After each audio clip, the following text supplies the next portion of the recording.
হৃদয়রাম মুখোপাধ্যায় ঠাকুর শ্রী রামকৃষ্ণদেবের আপন ভাগ্নে, যাকে ঠাকুর আদর করে কখনো হৃদে বা কখনো হৃদু বলে রাখতেন।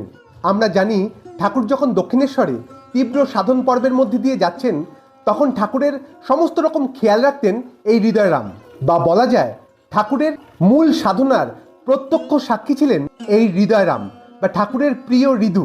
তো একবার এই হৃদয়রাম ঠিক করলেন তিনি দুর্গাপূজা করবেন তার বাড়িতে, অর্থাৎ বাঁকুড়া জেলার শিহর গ্রামে। তো এই কথা গিয়ে তিনি মামাকে জানালেন, অর্থাৎ ঠাকুরকে জানালেন, এবং ঠাকুর সম্মতি দিলেন। এবং মথুরবাবু যখন জানতে পারলেন যে হৃদয় দুর্গাপূজা করবেন, তখন মথুরবাবু তার আর্থিক ভার নিলেন। কিন্তু দেখা দিল একটি সমস্যা, মথুরবাবুদের বাড়িতে অর্থাৎ ওই জানবাজারেও সেই বছরেই দুর্গাপূজা হবে, সালটা 1868। তাই মথুরবাবুর ইচ্ছে ঠাকুর ওই বছর দুর্গাপূজার সময় মথুরবাবুদের বাড়িতেই থাকেন। তাই তিনি হৃদয়কে জানিয়ে দিলেন যে ঠাকুর যেতে পারবেন না, তুমি পুজো করছো করো, কিন্তু ঠাকুর যাবেন না, তিনি আমাদের বাড়িতে থাকবেন। তো এতে হৃদয় একটু ক্ষুণ্ণই হলেন।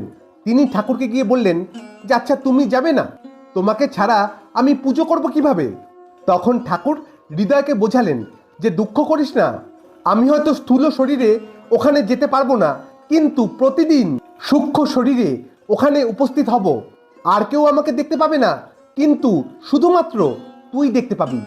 আর একজন ব্রাহ্মণকে তন্ত্রধারক রেখে তুই পুজো করবি, আর একেবারে উপোস করবি না। প্রত্যেক দিন মধ্যাহ্নে দুধ, গঙ্গাজল, মিশ্রির শরবত এসব খাবি, দেখবি মা ঠিক তোর পুজো গ্রহণ করবেন। ঠাকুর বলে দিলেন এছাড়াও কে মূর্তি নির্মাণ করবেন, কে তন্ত্রধারক হবেন, আরও সমস্ত কাজ কে কোনটা করবে, ঠাকুর একেবারে সমস্তটা হৃদয়কে বুঝিয়ে দিলেন। তো হৃদয়রাম একাই ফিরে গেলেন গ্রামে। সেখানে গিয়ে পুজোর সমস্ত রকম আয়োজন করলেন, ঠাকুর যেরকমটা বলে দিয়েছিলেন সব একেবারে সেই রকমই করলেন। এবং সন্ধেবেলায় যখন তিনি পুজো করছিলেন, হঠাৎ করেই তিনি দেখতে পেলেন প্রতিমার ঠিক পাশেই স্বয়ং ঠাকুর দাঁড়িয়ে, এবং ঠাকুরের শরীর থেকে এক জ্যোতির্ময় আভা চারিদিকে ছড়িয়ে পড়ছে।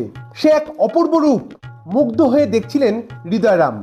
এবং শুধু সেই দিন নয়, প্রত্যেক দিন যতদিন পুজো হলো, প্রত্যেক দিন সন্ধেবেলায় ওই একই স্থানে ঠাকুরকে তিনি দেখতেন। আর মজার বিষয়, আর কেউ ঠাকুরকে দেখতে পেতেন না, শুধু দেখতেন হৃদয়রাম, ঠাকুরের হৃদু। এবং পুজো শেষ হয়ে গেলে হৃদয়রাম যখন দক্ষিণেশ্বরে ফিরে আসলেন, তখন তিনি সবটা ঠাকুরকে বললেন। ঠাকুরও বললেন, হ্যাঁ, প্রত্যেক দিন সন্ধেবেলায় তোর পুজো দেখবার জন্য আমার মন একেবারে ব্যাকুল হয়ে উঠত, আর সঙ্গে সঙ্গে আমিও ভাবে চলে যেতাম।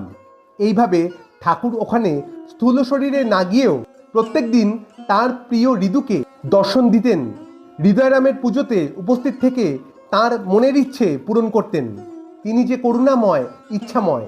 এবং পরবর্তীকালে ভাবের মধ্যেই ঠাকুর হৃদয়রামকে বলেছিলেন যে 3 বছর এই পুজো করতে, কিন্তু হৃদয়রাম চতুর্থ বছরেও এই পুজো করার আয়োজন করছিলেন, কিন্তু কিছুতেই করে উঠতে পারেননি।